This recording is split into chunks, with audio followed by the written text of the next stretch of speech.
anak-anak, di tema 1 subtema 1, pada pembelajaran 1, kita akan mempelajari bahasa Indonesia, IPS, dan IPA.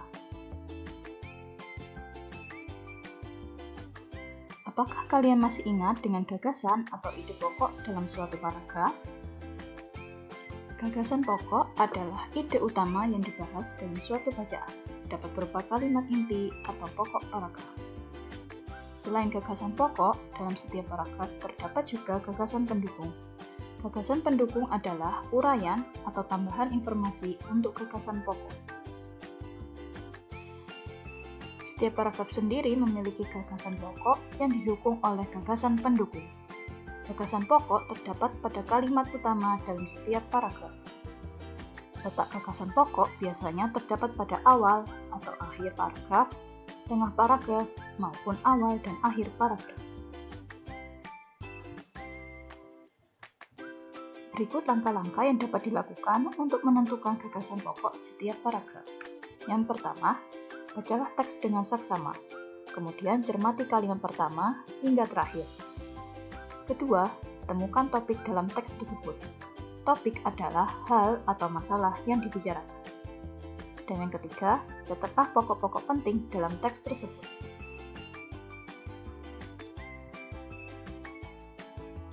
Nah, coba kalian perhatikan teks pawai budaya berikut ini. Pada paragraf pertama,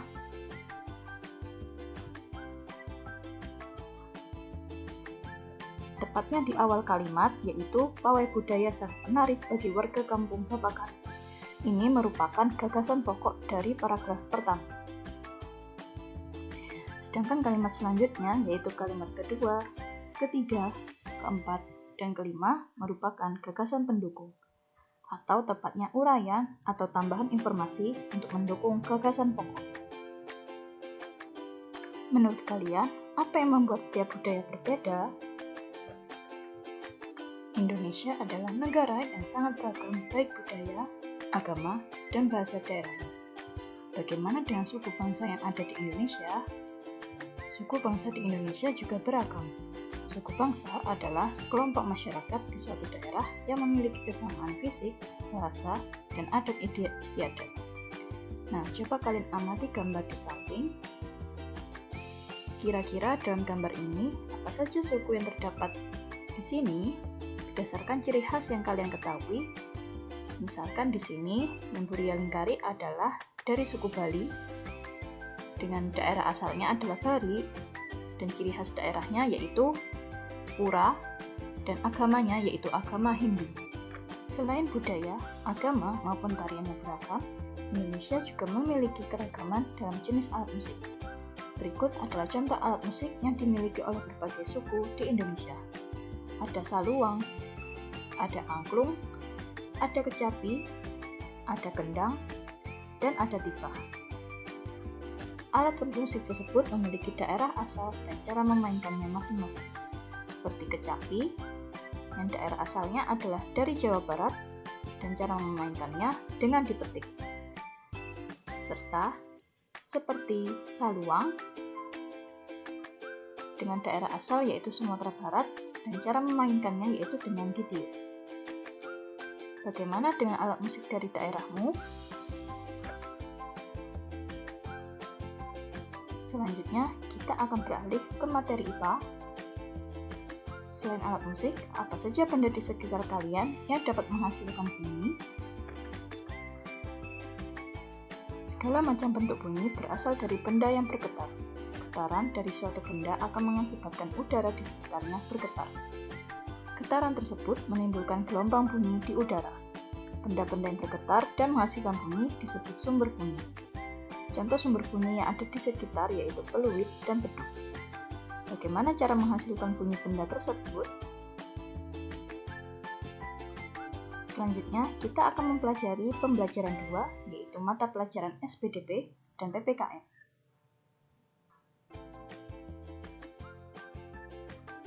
Tahukah kalian nama tarian yang ditunjukkan oleh gambar berikut? Gambar tarian tersebut menunjukkan tarian Pungun Jumpah yang berasal dari Aceh.